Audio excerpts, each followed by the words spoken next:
noite, estamos começando o programa Viva Mais. Como a Ana costuma dizer, é o seu programa de saúde.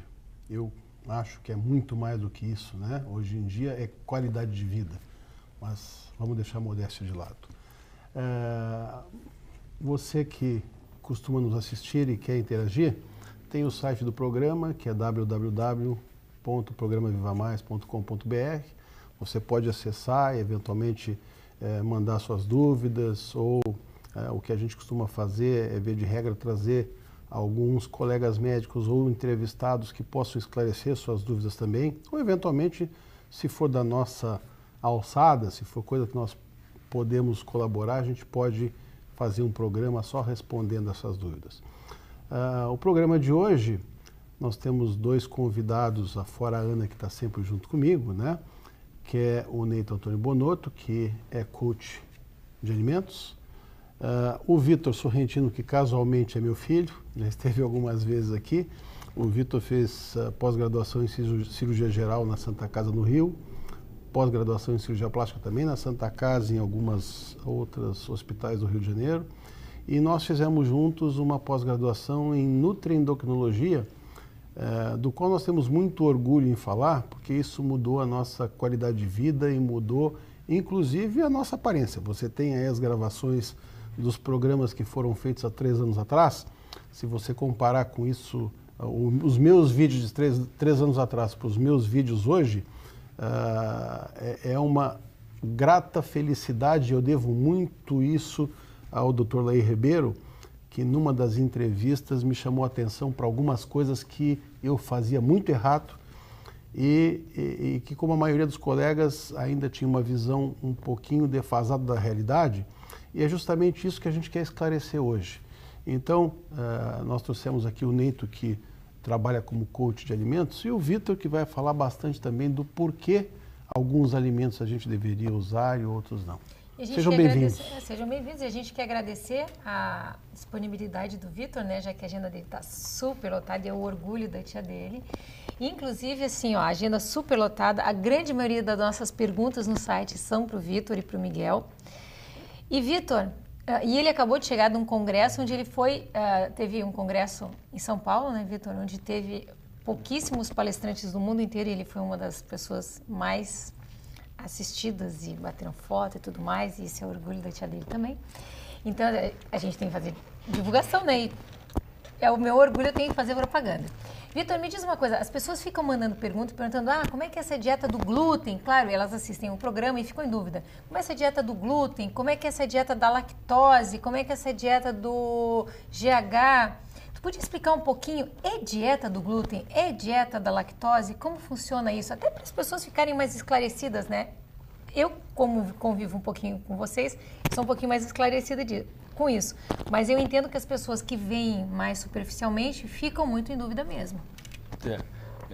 Primeiramente, boa noite. Prazer estar aqui de novo e com vocês também. Na verdade, não são dietas. Isso é um erro, é um equívoco muito grande a gente falar sobre alimentos tóxicos e colocar isso como dieta. Isso é estilo de vida. Como meu pai falou, né? Mudança de estilo de vida, hábitos de vida saudáveis. O alimento, quando ele não faz bem para a gente, eu remover ele do meu cotidiano, isso não deveria ser uma dieta. Seria eu me adequar a descobertas, estudos que estão mostrando que esses alimentos fazem mal à maioria das pessoas.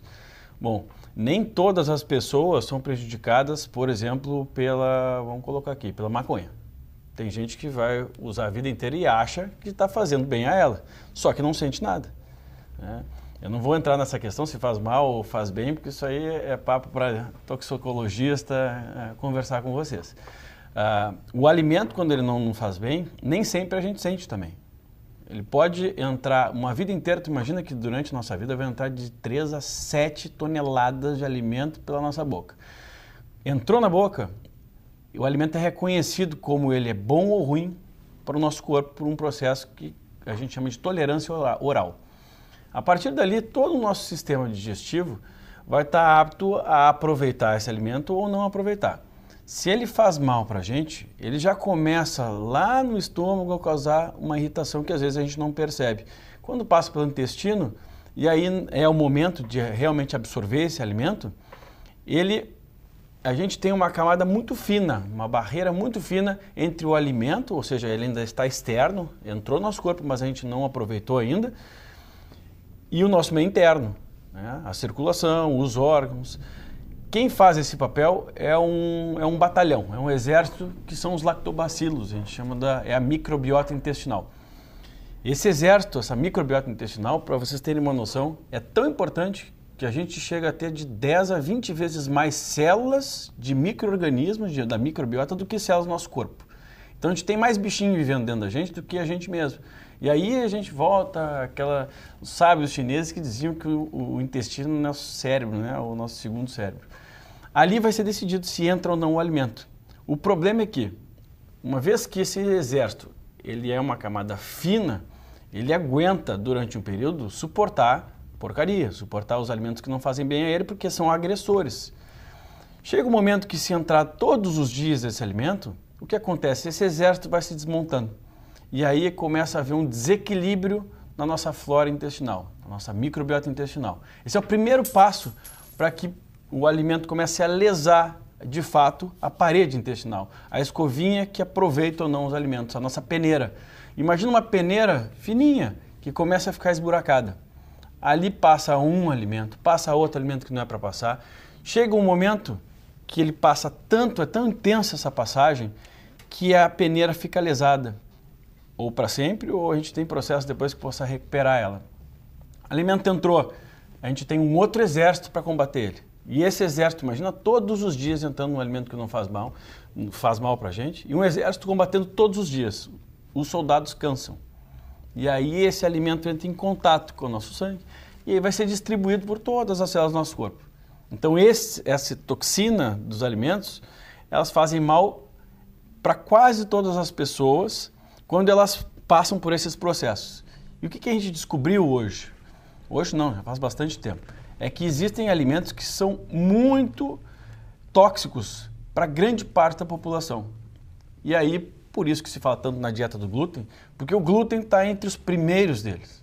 Infelizmente, o trigo passou por um processo de modificação, as culturas tiveram que ser adequadas para grande demanda, né? Hoje, industrialização. Então, é um alimento hoje extremamente tóxico. O glúten, na realidade, porque o trigo, in natura, o trigo germinado, não é tão tóxico. O problema é quando a gente faz a farinha, que a gente passa pelo processo, ou seja, do glúten, mais água, mais agitação, mais energia. E essa farinha de trigo, para quem já experimentou outros tipos de farinha, vê que ela é muito diferente, ela dá consistência, ela dá elasticidade para os alimentos. Por isso que as massas, né, na hora que a gente faz uma massinha, fica bem elástica, aquele pastel. E o trigo, infelizmente, o glúten, a gluteína, é extremamente tóxico para grande parte das pessoas. Tem gente, Ana, só pode ter complementando. pessoa que o glúten não faça mal. Só complementando, não, na verdade não tem. É isso que o Vitor falou. Tu pode não sentir. Então o que acontece, ou tu vai sensibilizando, ou tu vai destruindo essa camada do intestino que serve como barreira. Então, mais cedo ou mais tarde, tu vai sentir o dano. Tem gente que tem o que o pessoal chama de doença celíaca. Então é aquele cara que come qualquer coisa com glúten, e ele vai ter diarreia, ele vai sentir mal, ele vai estufar. Mas independente se ele é celíaco ou não, o glúten ele provoca uma hipersensibilidade, né? uma sensibilidade do organismo. E mesmo que você não tenha isso a nível de intestino, a nível de tubo digestivo, ele pode causar lesão em outras regiões. Por exemplo, ele pode causar excitabilidade em crianças, isso aí existem livros escritos, tá? De mulheres e mães e médicos que cuidam de crianças com autismo. Se tu tirar o glúten até uma determinada idade, tu vê que tu não vai curar a doença, mas vai diminuir aquela hiperexcitabilidade neurológica que acontece. Existem algumas outras doenças com envelhecimento que também podem lesar outros órgãos, né?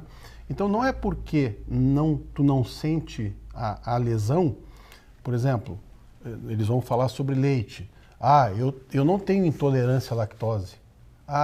Então faz o teste de tolerância para te ver como todo mundo passa mal.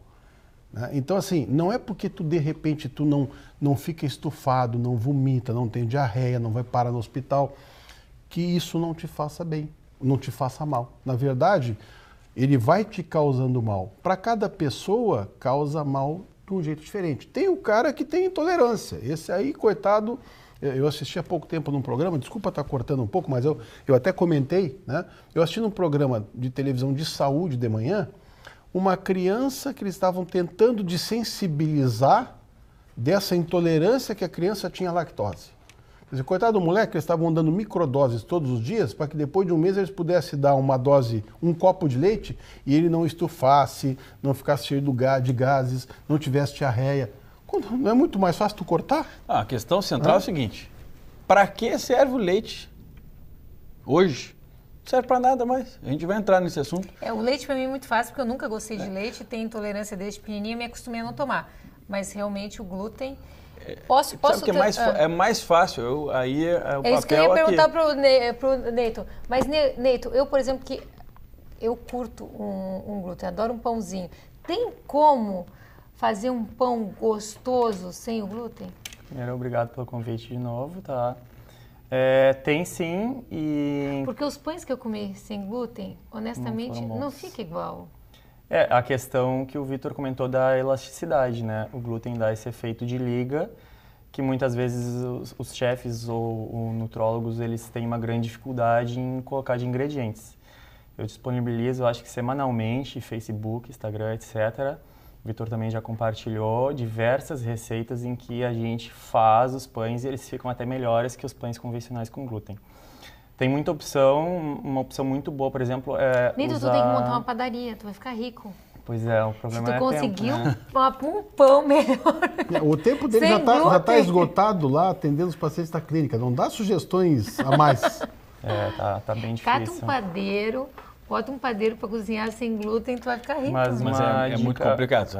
Uma dica básica, assim, Ana, pro pessoal.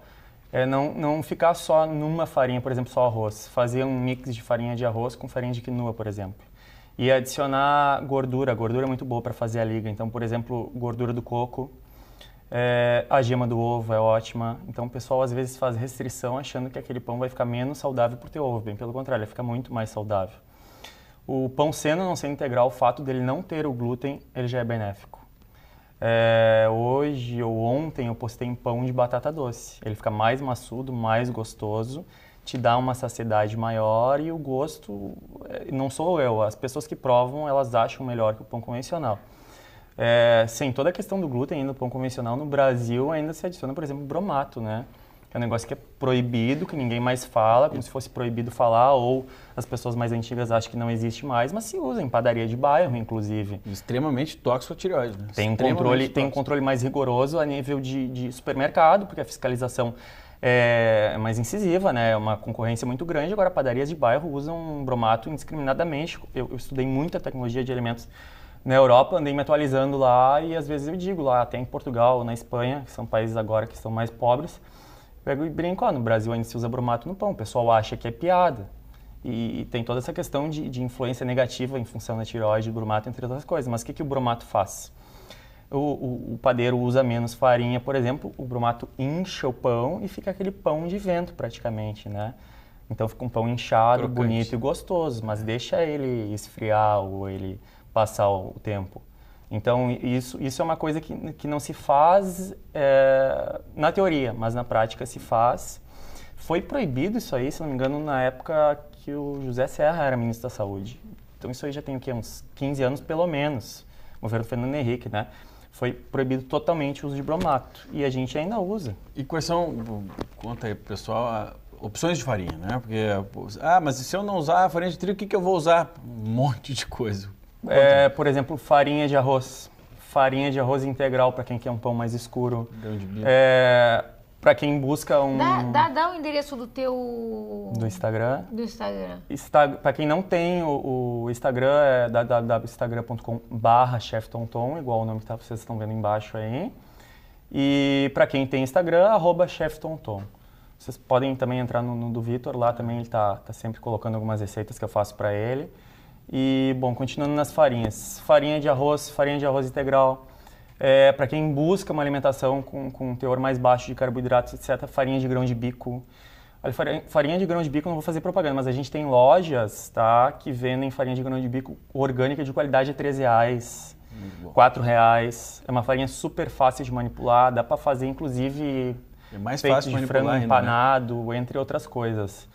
Tapioca, né? Também. Então a gente pode até pegar uma quinua normal que tem em qualquer supermercado hoje em Porto Alegre, tem quinua, triturar ela e fazer uma farinha a partir dela. Então, a gama que a gente tem de opções para fazer pães sem glúten é muito grande. E já existem lojas de produtos naturais e até alguns supermercados já vendem essas misturas prontas sem glúten. E não só pães, né? Vamos pegar aqui. O pessoal sente falta do pão e massa. Pão né? e massa. E biscoito e massa. Tem biscoito sem glúten. Massa, tem massa de arroz integral, massa de quinoa, massa de milho, massa de grão de bico, macarrão. E boas, hein? Gostosas. E para fazer panquecas, tem todas as opções, basta a disposição de você. Então, para fazer panqueca, dá para fazer com todas essas farinhas que ele falou. Dá para fazer panqueca de tapioca hoje, em Porto Alegre também já se consegue comprar tapioca. Para quem não encontrou lugar para comprar tapioca, é o polvilho azedo, né? Molha, depois tem o Dr. Google aí, né? Tem receitas e mais receitas na internet. A partir do próprio polvilho dá para se fazer uma imitação bem fidedigna do próprio pão de queijo, né? Então, a questão da lactose que vocês comentaram, vocês podem fazer um pão de queijo sem glúten, sem lactose. Mas o pão de queijo que a gente compra, aqueles congelados, não tem, né? Tem? Não tem, alguns não tem glúten, mas lactose tem. Mas tem queijo. Tá. Mas só se pegar hoje, dá para pegar receita para ir na internet. E outra coisa, né? O pessoal deve estar olhando e pensando, mas eu vou ter que aprender a cozinhar ou eu não sei cozinhar. Já existe pronto muitos desses alimentos. Porque muita gente não tem tempo. Não, né? as próprias massas, etc. Por exemplo, uma opção assim que existe faz anos que as pessoas às vezes passam na Globo. Nós vamos deixar essa opção para dar no próximo bloco, tá? Então. Nós vamos fazer um breve intervalo e depois ele vai dar dica de como conseguir isso. Já voltamos.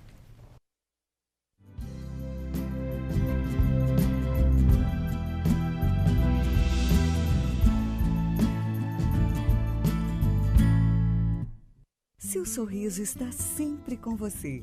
Ali no bairro das Três Figueiras, o Centro Odontológico 590 reúne o melhor para o seu sorriso ficar perfeito. Tratamentos com tecnologia e os produtos mais modernos do mundo. Profissionais especializados, capacitados e treinados em todas as áreas da odontologia. Atendimento personalizado, com carinho, respeito e preço justo. Liderado pela doutora Ana Paula Sorrentino Delvaux, pós-graduada em implantodontia e prótese, o Centro Odontológico 590 ainda reúne doutora Larissa Leite, especialista em odontopediatria, doutora Gisela Grande, especialista em cirurgia bucomaxilofacial, doutora Catra Itápia, especialista em endodontia, doutora Karine Betiol, especialista em periodontia. Seu novo sorriso está no Centro Odontológico 590, Avenida Carlos Ruber, 590. Existem dois tipos de residência, as que têm cupins e as que terão cupins. Toda madeira pode ser tratada e toda infestação deve ser controlada. Portanto, proteja seu patrimônio, faça um controle com até 10 anos de garantia, sem cheiro, sem sujeira e com total segurança para a sua família. Ligue agora, 3026 5060. Zap Cupim, a solução definitiva contra os cupins. Mãe, cadê minha escova? Alguém viu meu tênis branco?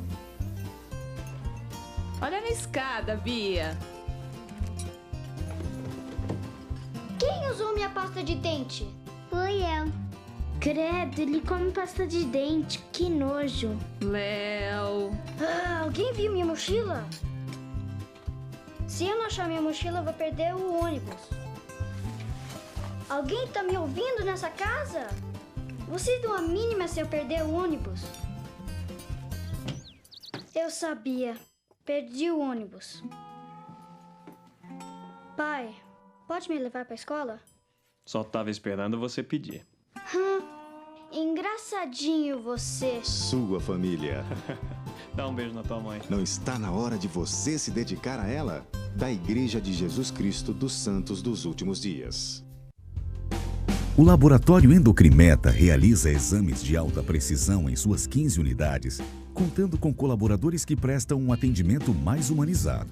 A segurança e o diagnóstico são garantidos por sistemas informatizados e interfaceados desde o cadastro até a entrega dos resultados. Endocrimeta, sempre fazendo o melhor para você. 3224-1788. endocrimeta.com.br. Olá, tudo bem? Eu sou Laí Ribeiro, sou cardiologista, nutrólogo. Estou aqui para conversar com você sobre a sua saúde. Eu tenho 85 DVDs nessa área. Vou lhe apresentar alguns. Eu tenho aqui Envelhecer Sem Ficar Velho, Modulação Masculina, Modulação Feminina, Melhore o Seu Cérebro, Melhore Sua Vida e Mude Sua Alimentação, Mude Sua Vida. Conhecimento é poder. Você aprende, você vê a diferença que faz, você analisa e quando você for conversar com o seu médico, você vai saber dizer o que você quer. Porque hoje, suplementação faz parte da sua vida. É difícil você ter completa saúde sem fazer suplementação. O solo está contaminado, a água está contaminada, o ar está contaminado. Não tem jeito de você viver só da alimentação. Você tem que aprender a suplementar. Aqui está a linha para você. Tá bom? Boa sorte.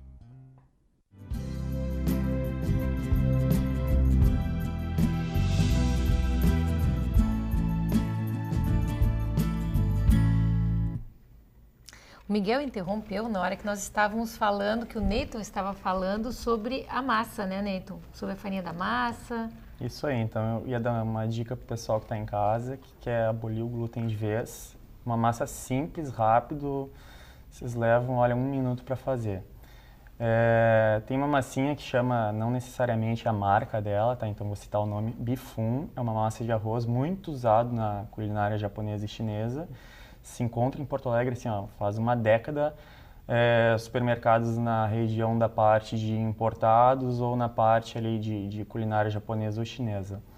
É uma massa bem fininha, tá? No Zafari tem? Tem. O Zafari vale a pena fazer porque eles muito tempo foram patrocinadores do nosso programa. Então, no Zafari Higienópolis, na gôndola perto de onde vende alga, todo esse material de sushi, você acha ali um valor super acessível, R$ 3-4 reais. O pacotinho dura 3-4 vezes para uma pessoa. Não precisa nem ferver essa massa. Passa uma água corrente, em 1 minuto ela está pronta, al dente, sem glúten. Como é o nome da massa? Bifum.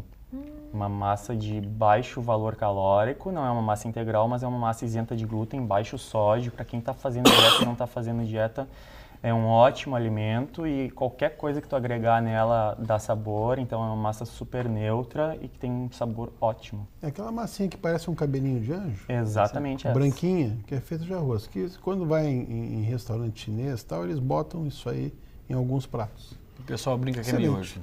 Mas não é. Tem muita gente que acha que aí não tem nada a ver. Você tem alguma coisa contra caldo de galinha? Bastante, o caldo de galinha.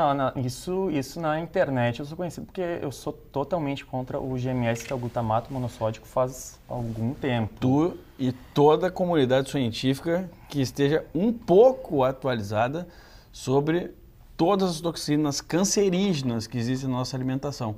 O glutamato é o número 1 junto com o aspartame. Número 1. Tá, e o que a gente põe então? A gente põe a massinha, joga um pouquinho de sal.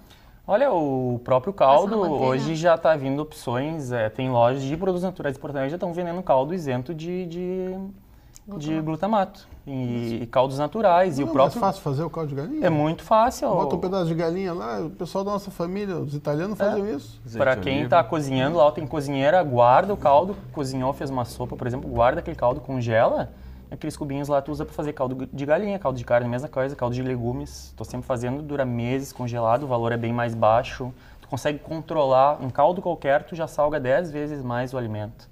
Então tu fez uma canjinha, tu pega o caldo da canjinha e utiliza ele, congela e depois corta ele em cubinhos. Tu usa cubinhos para utilizar para o que tu quiser. Vai botar num copo d'água, fica muito gostoso. Como é que é? Tô brincando. É engraçado salientar isso. Eu tive na Alemanha recentemente e o glutamato é proibido lá. Né? Em diversos locais da Europa já é proibido. E a gente às vezes não sabe que a gente está ingerindo glutamato, mas tem até chicletes com glutamato, né? O glutamato ele está presente em diversos produtos. Os pãezinhos, de tudo que tem dentro do fast food. Sabe aquela coisa que vicia? O glutamato, a sacada do glutamato é isso aí. É viciante, é neurotóxico e é viciante.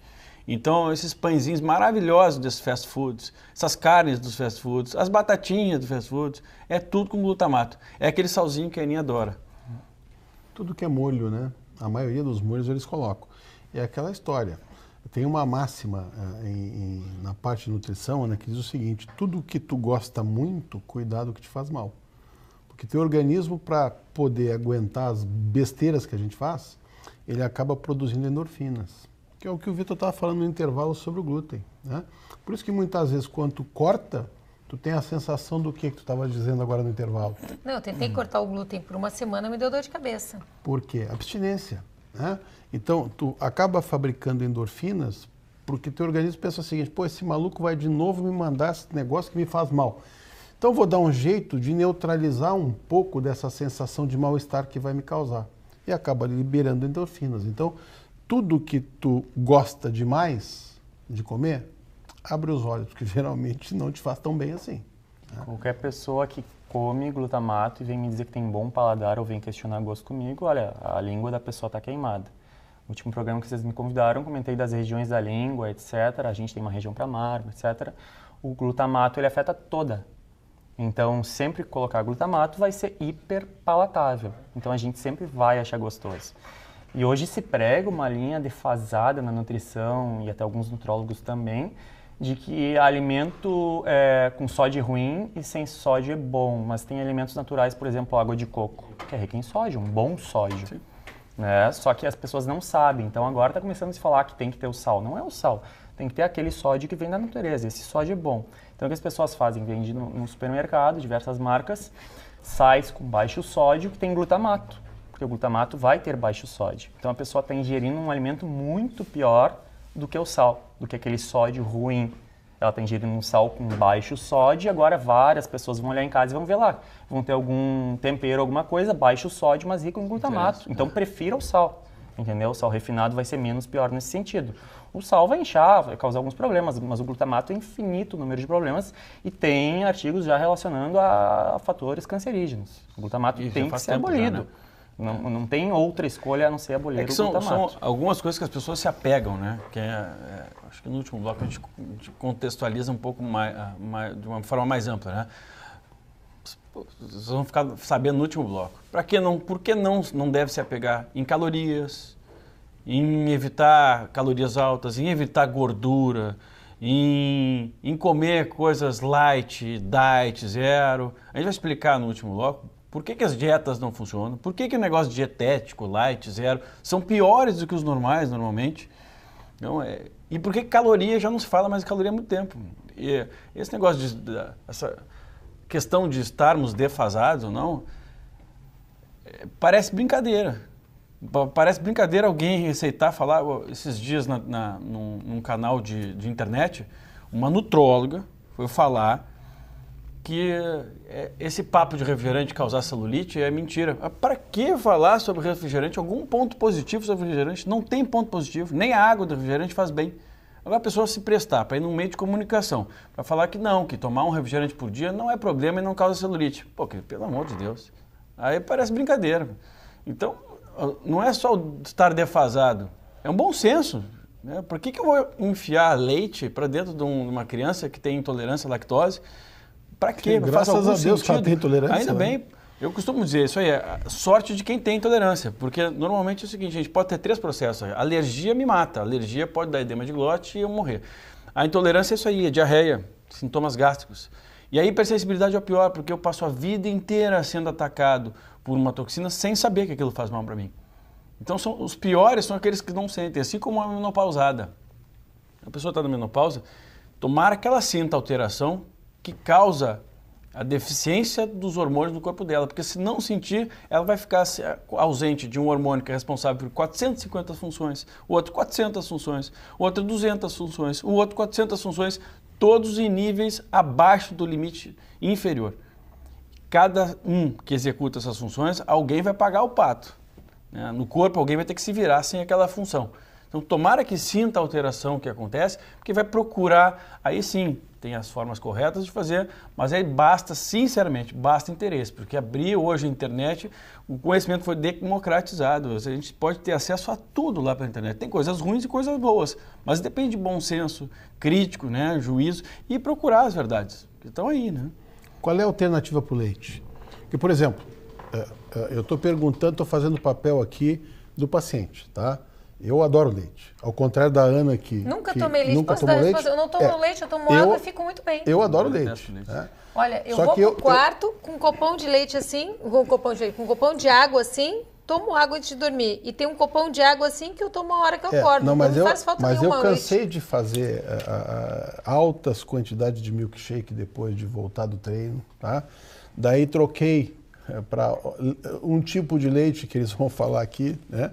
Que é tão ruim quanto, né? Mas existem alternativas gostosas. Qual é a alternativa para o leite? Eu vou primeiro falar assim, por que faz mal? Vamos resumir aqui. Leite de vaca foi feito para bezerro. Então, nenhum animal na fase adulta, na vida adulta, toma leite. Nós também não deveríamos tomar o leite. A gente, a partir dos 4 anos de idade, perde a capacidade de fabricar a lactase em abundância. A lactase é a enzima que quebra o açúcar do leite, que é a lactose. Então, aí já começa o primeiro problema. Segundo problema, a caseína é uma proteína do leite que tem um alto poder inflamatório. Terceiro problema, a quantidade de hormônios que já foram identificados no leite, de 56 a 59 hormônios de vaca que está com a prenhez induzida, porque ela não está prenha, porque ela não vai ficar grávida a vida inteira. Então ela fica com a prenhez induzida para poder gerar leite. Outro problema, as mastites de repetição, porque a mama fica sendo machucada o tempo todo por aquelas máquinas.